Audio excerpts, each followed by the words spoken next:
La causa eficiente de la regeneración. Hay solo tres diferentes conceptos fundamentales que nos vienen a la consideración aquí, y todos los otros son modificaciones de estos. La voluntad humana. Según Pelagio, el concepto de la regeneración es solo un acto de la voluntad humana, y en la práctica es idéntico con la propia reforma lograda por uno mismo. Con algunas ligeras diferencias, este es el concepto de la teología moderna ancha. Una modificación de este concepto es el de los semipelagianos y de los arminianos, que la consideran, al menos en parte, como un acto del hombre que coopera con las influencias divinas aplicadas por medio de la verdad. Esta es la teoría sinergética de la regeneración. Estos dos conceptos envuelven una negación de la depravación total del hombre enseñada con tanta claridad en la palabra de Dios en Juan 5:42, Romanos 3:9-18, 7:18, 23. 8:7, 2 Timoteo 3:4, y de la verdad bíblica de que solo Dios es el que inclina la voluntad del hombre, Romanos 9:16, Filipenses 2:13. La verdad. Según el concepto anterior, la verdad es un sistema de motivos presentados a la voluntad humana por el Espíritu Santo, y esa verdad es la causa inmediata del cambio de la inmundicia a la santidad. Este fue el concepto de Lyman Beecher y de Charles G. Finney. Esta teoría acepta que la obra del Espíritu Santo difiere de la del predicador solo en grado. Ambos obran solo por persuasión. Pero resulta una teoría insatisfactoria. La verdad puede ser un motivo de santidad solo si se la ama, en tanto que el hombre natural no ama la verdad, sino la aborrece. Romanos 1:18, 25. En consecuencia, la verdad presentada en forma externa no puede ser la causa eficiente de la regeneración. El Espíritu Santo, el único concepto adecuado, es el que ha tenido la Iglesia de todos los siglos, que considera al Espíritu Santo la causa eficiente de la regeneración. Esto significa que el Espíritu Santo obra en forma directa sobre el corazón del hombre y cambia su condición espiritual. No hay cooperación de ninguna clase de parte del pecador en esta obra. Es la obra del Espíritu Santo directa y exclusivamente. Ezequiel 11:19, Juan 1:13, Hechos 16:14, Romanos 9:16, Filipenses 2:13. La regeneración, pues, tiene que concebirse en su forma solitaria.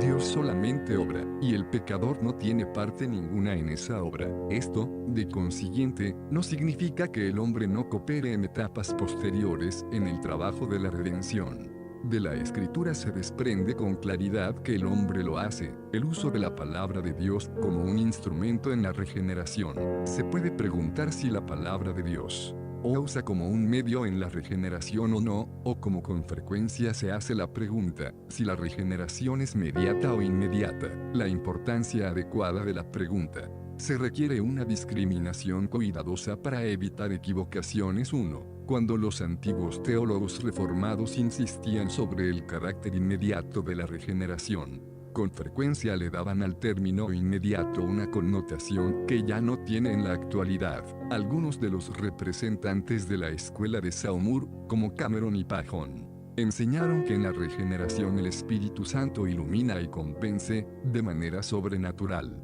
la mente o el intelecto en forma tan poderosa que la voluntad no puede fallar en seguir el dictado predominante del juicio práctico. El Espíritu Santo obra en forma inmediata sobre el intelecto y por su medio sobre la voluntad. Según los de Saumur, no hay operación inmediata del Espíritu Santo sobre la voluntad del hombre.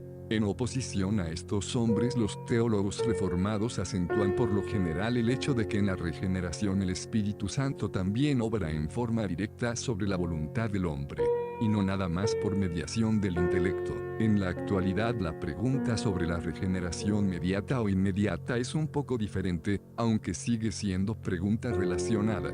Es la pregunta acerca del uso de la palabra de Dios como medio en la obra de regeneración. 2. La forma exacta del asunto tiene que notarse con cuidado. El asunto no es si Dios obra la regeneración por medio de una palabra creadora. Por lo general se admite que así lo hace. Tampoco es si se emplea la palabra de verdad, la palabra de la predicación en el nuevo nacimiento, para distinguirlo del ser engendrado divinamente del nuevo hombre, es decir, para asegurar el primer ejercicio santo de la vida nueva. El asunto verdadero es si Dios Para implantar o generar la vida nueva, emplea la palabra de la escritura o la palabra de la predicación como instrumento o medio.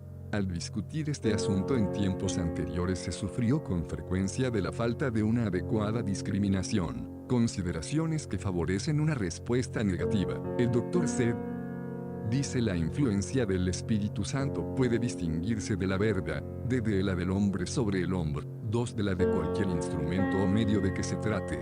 Su energía actúa en forma directa sobre la misma alma humana. Es la influencia del Espíritu sobre el Espíritu, de una de las personas de la Trinidad sobre una persona humana. Ni la verdad, ni un compañero, pueden obrar así en forma directa sobre la esencia del alma misma. Las siguientes consideraciones favorecen este concepto. 1. La regeneración es un acto creador por el cual el pecador, espiritualmente muerto, queda restaurado a la vida, pero la verdad del Evangelio puede obrar solo de una manera moral y persuasiva. Semejante instrumento no tiene efecto sobre un muerto. Defender su uso sería tanto como negar la muerte espiritual del hombre, lo que de ninguna manera se entiende por aquellos que toman esta posición. 2. La regeneración tiene lugar en la esfera de lo subconsciente, es decir, fuera de la esfera de la atención consciente, en tanto que la verdad se dirige por sí misma a la conciencia del hombre. La verdad puede ejercitar su influencia persuasiva solo cuando la atención del hombre se fija sobre ella. 3. La Biblia hace distinción entre la influencia del Espíritu Santo y la de la palabra de Dios, y declara que la del Espíritu se hace necesaria para la recepción adecuada de la verdad. Juan 6, 64-65. Hechos 16, 14, 1 Corintios 2, 12-15, Efesios 1, 17-20. Nótese particularmente el caso de Lidia, de quien Lucas dice ella estaba oyendo, Ekoen, y el doctor abrió el corazón de ella, Dienaigsen, ahor.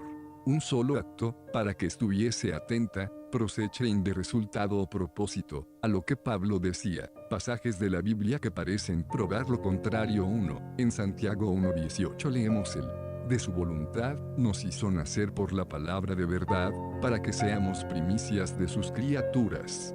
Este pasaje no prueba que la nueva generación quede intervenida en su concepción por la palabra de Dios, puesto que el término usado aquí, apocuesen, no se refiere a engendrar, sino a dar nacimiento. Aquellos que creen en la regeneración inmediata no niegan que el nuevo nacimiento, en el que la nueva vida se hace manifiesta por vez primera, esté asegurado por medio de la palabra. 2. Pedro exhorta a los creyentes a amarse unos a otros fervientemente en atención al hecho de que ellos han sido renacidos no de simiente corruptible, sino de incorruptible, por la palabra de Dios que vive y permanece para siempre. 1 Pedro 1:23. No es correcto decir, como algunos lo han hecho, que la palabra en este versículo es la palabra creadora, o la segunda persona de la Trinidad, porque Pedro mismo nos informa que él está recordando la palabra que había predicado a sus oyentes, versículo 25.